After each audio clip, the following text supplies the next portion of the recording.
Welcome to That Business Show 2.0 with your host, Jamie Maloney, where business becomes a show business. New episodes each weekday morning, 9 a.m., thatbusinessnetwork.com, and also find us on iTunes and on YouTube. Subscribe, leave a comment. It helps the program grow, and we thank you to all of our listeners and all of our viewers who listen to the show each and every weekday. We're on demand on our podcast, wherever it is that you are listening or viewing. So again, thank you so much. So today I'll be talking with Dr. Glenn Livingston. He is a psychologist whose previous companies have sold more than $30 million in consulting to Fortune 500 firms such as Novartis, American Express, AT&T, Whirlpool, Panasonic, Lipton, and the list goes on and on. Today, he is the CEO of Merchant Account Wizard, and you can learn more at that site, merchantaccountwizard.com. And he's joined also online with us with David Oliver, a sales rep with his company. So Glenn and David, welcome to the program today. Well, thank you very much for having us. So, Glenn, I will start with you. Merchant Account Wizard. Many business owners are familiar with the whole merchant account thing, but talk to me about your company, Merchant Account Wizard, and how it's different from others. Well, most companies are familiar with the necessity of moving money online, and they'll go to their bank and they'll get a Visa or MasterCard, or they'll go to some very standard processor. And they don't recognize the bloat in the industry, they don't recognize the hidden costs, and they don't recognize the necessity of working with a company that can help you to expand. And so most of the merchant account processing in our world today is done in a fairly standard category. It's not that difficult to get between $10,000 and $40,000 a month of processing.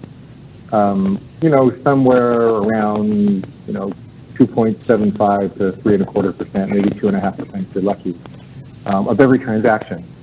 And the problem is that most entrepreneurs are in business to engineer a growth spurt. We're all working to patch up those last pieces of the pipeline so that we can have an awful lot of oil flowing through all at once. And most successful entrepreneurs that I know didn't really have a linear progression in their financial status. They, a lot of them struggled near bankruptcy for a long time, and then things came together, and all of a sudden there was a burst of money that came through, and you need a company that's willing to do that with you. But the problem is that a lot of these merchant underwriters just really are. They make their money on having tens of thousands of relatively small businesses that, are going to fit their standard risk profile.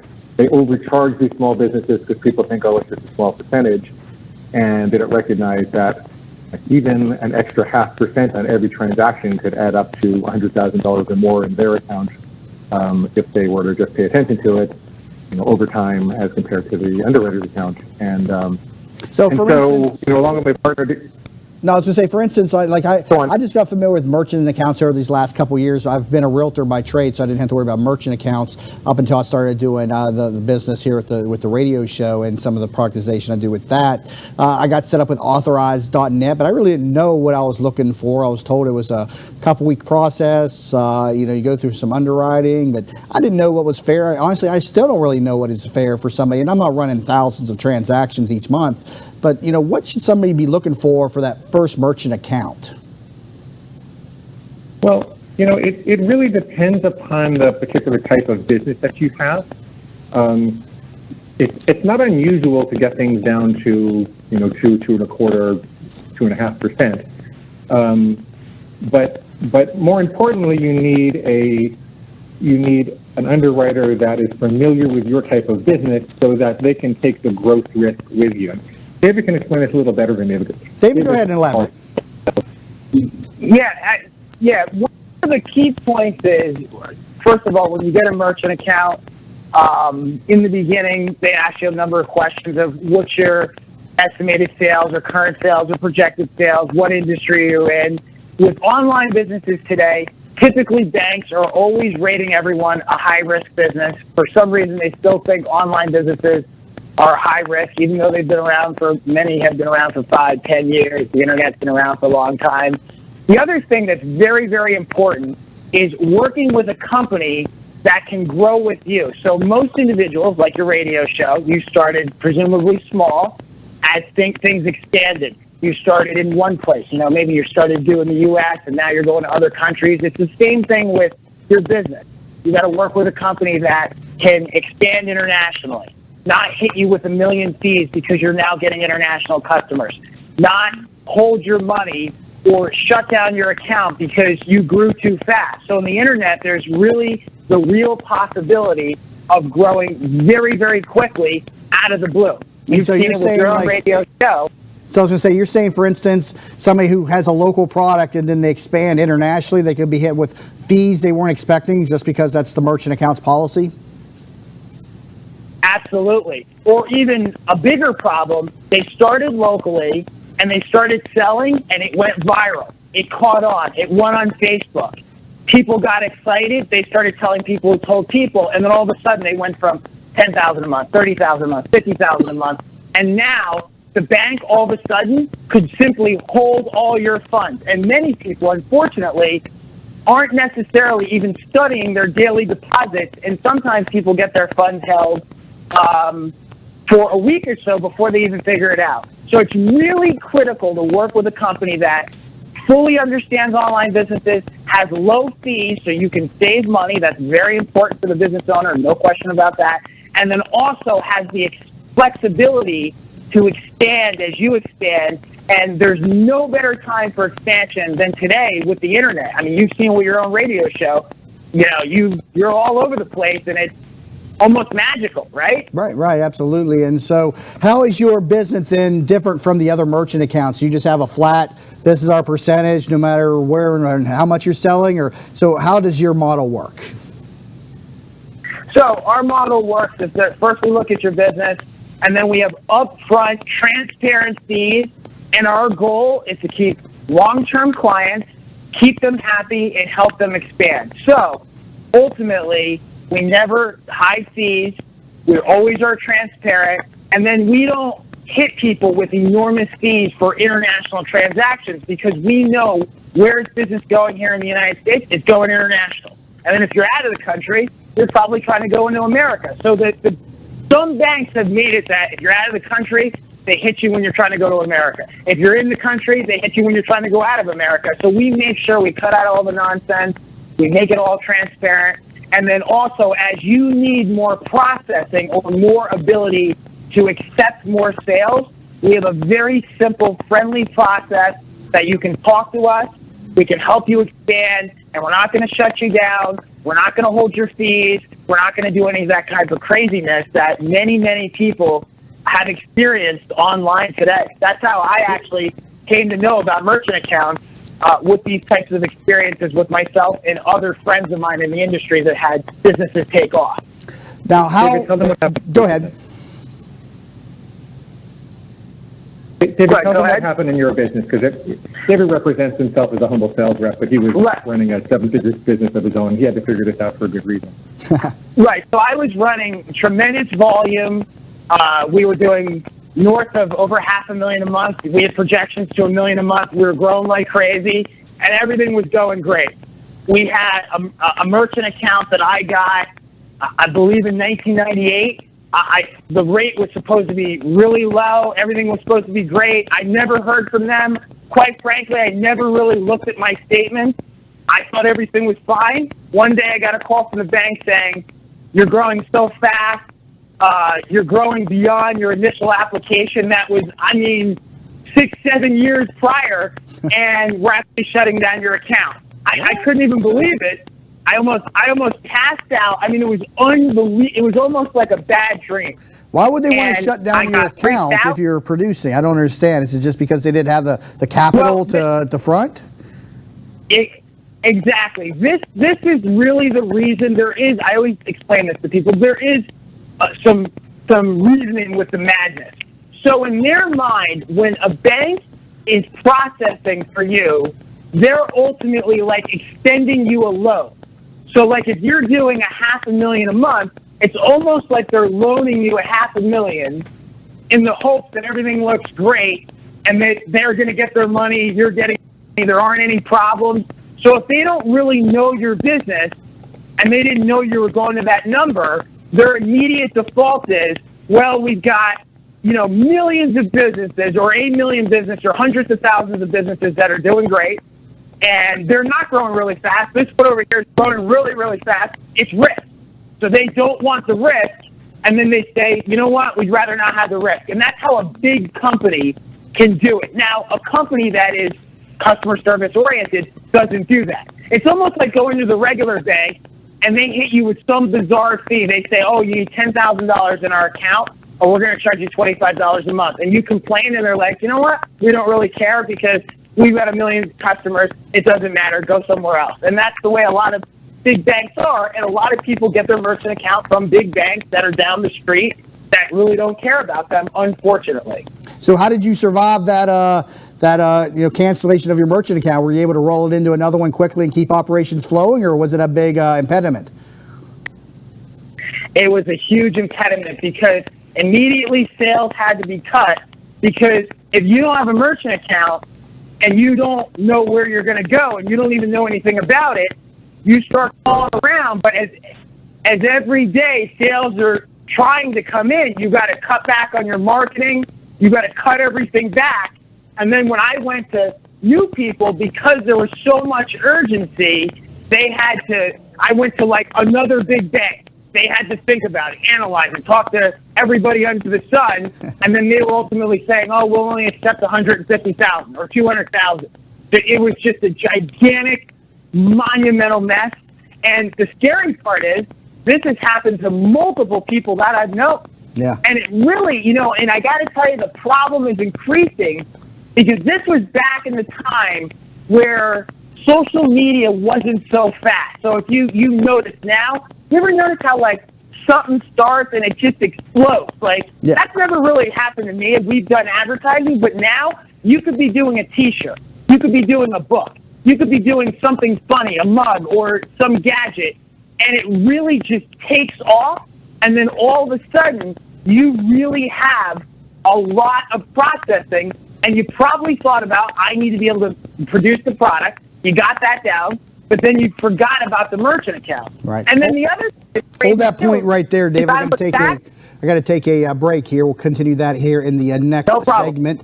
A lot of stuff to be aware of when you get that first merchant account. Like I said, I just got one a couple of years ago. It was a learning curve for me, and I really didn't even really know what questions to be asking. So that's what we're learning about today on the program with Glenn Livingston, CEO of Merchant Account Wizard. Also joined on phone line with David Oliver, one of the reps for the company. Learn more, merchantaccountwizard.com. You're listening to That Business Show 2.0 with your host, Jamie Maloney, where business becomes show business.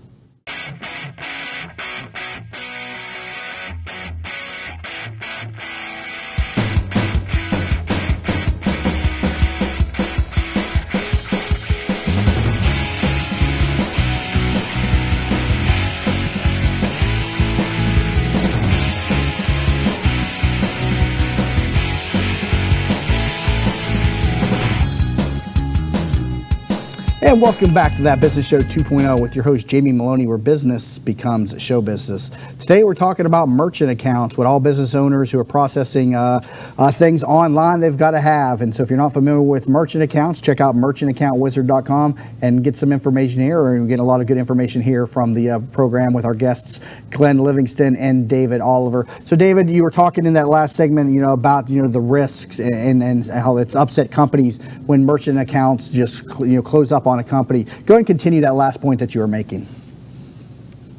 Yeah, the last point, and this is just so critical, and I can't stress this enough. We're all business owners here.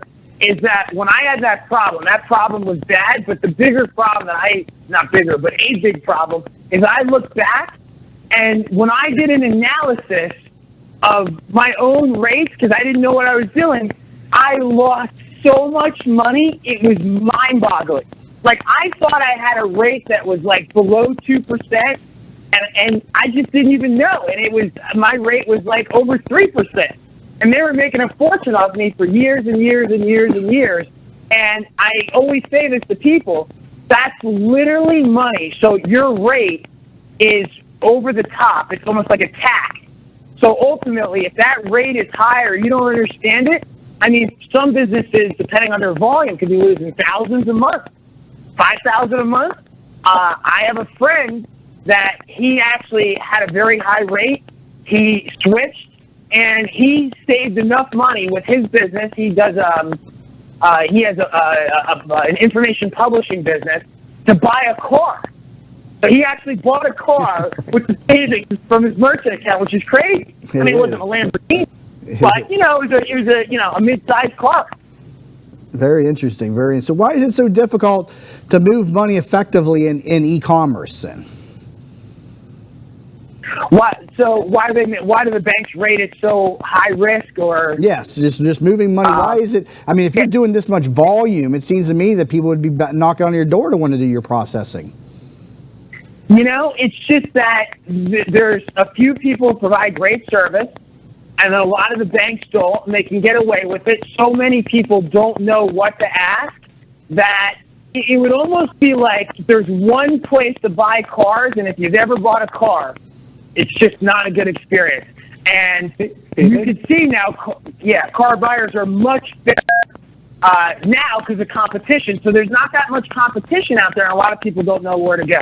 Interestingly enough. So, Dr. Glenn, let's start back over to you now. You're CEO of this company, Merchant Account Wizard. You work with small businesses and entrepreneurs, helping them with sustainable growth and marketing strategies. But why the merchant account business? I mean, you've done a number of different things throughout your life. Why are you in this business now? Well, in part was because I've been friendly with David for a long time, and I saw what he went through, and it was a no-brainer for. I had about 30,000 people that were following me, and several hundred direct clients, and it was just a no-brainer for me to start connecting them up with a way that they could save more than what they were paying me right away.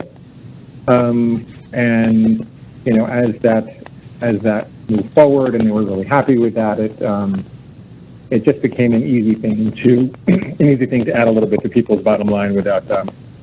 It was always a win-win. Right.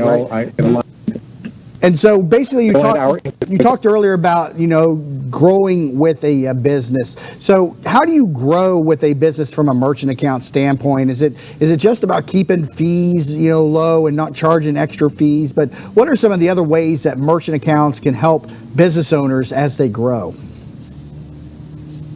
So what you need to do is you need to talk to and then first of all, you always want to start with more room. So let's say you're doing $50,000 a month. You really want to get up to 70, 75 right out of the gate, some cushion. Then you want to talk about, hey, we're going to be growing. You're always telling people you're going to be growing. What do we do when we grow? They'll give you a plan. They'll tell you who to contact. Then you talk to those individuals ahead of time and say, you know what? We're looking at more growth. What do we need to do? What would you guys feel comfortable with?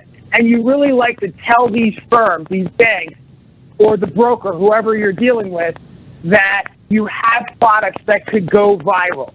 Even if you don't have them exactly ready right now, you want to put that out there so they're noting the account.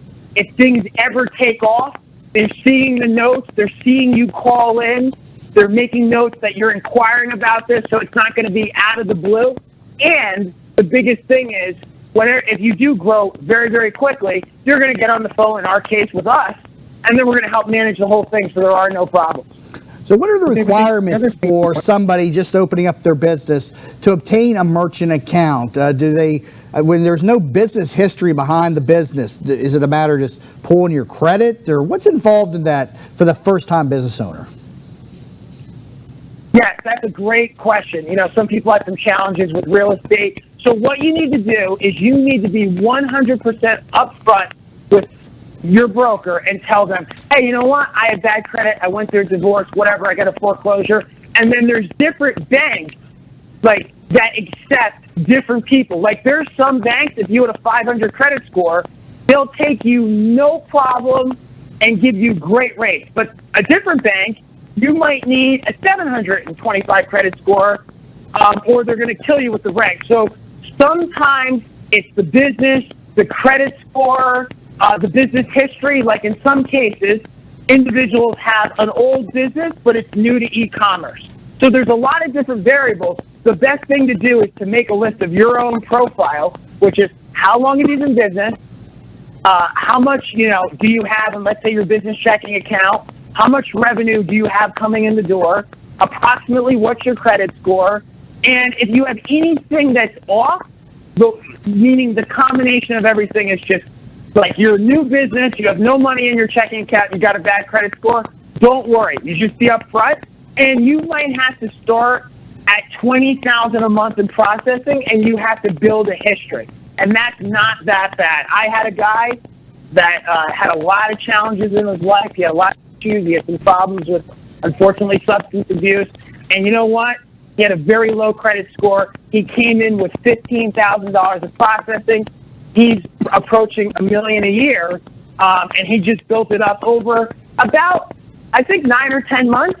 And once they see that steady growth and everything's fine and they know who you are, they don't care about your old history. They could care less. They once you're established, that goes out the door. Right, yeah, I got that. So from a merchant account standpoint, when I charge something on my Visa card and I buy your product, how soon before Visa's funds transfer over to the merchant accounts funds and then they transfer it over to you? I've often wondered how long that Visa holds their own funds.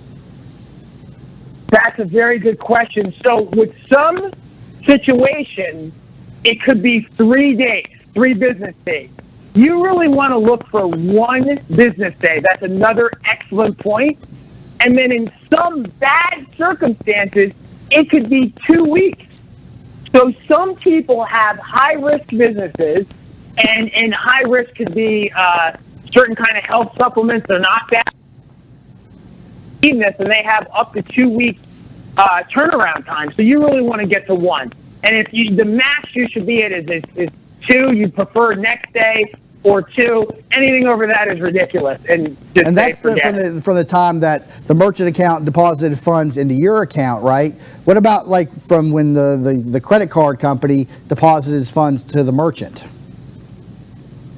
Oh, the credit card company. Right. How long are they holding the funds? So that could be a day or 2. That's a day or 2, because really, I mean, the job of the merchant account is to provide a short-term loan to you, but then I guess the risk on them is if somebody calls and I guess says, cancel that transaction after they've already, I guess, charged it, and so that's where the risk is. So, but they're just short-term loans is the way to look at a merchant account, right?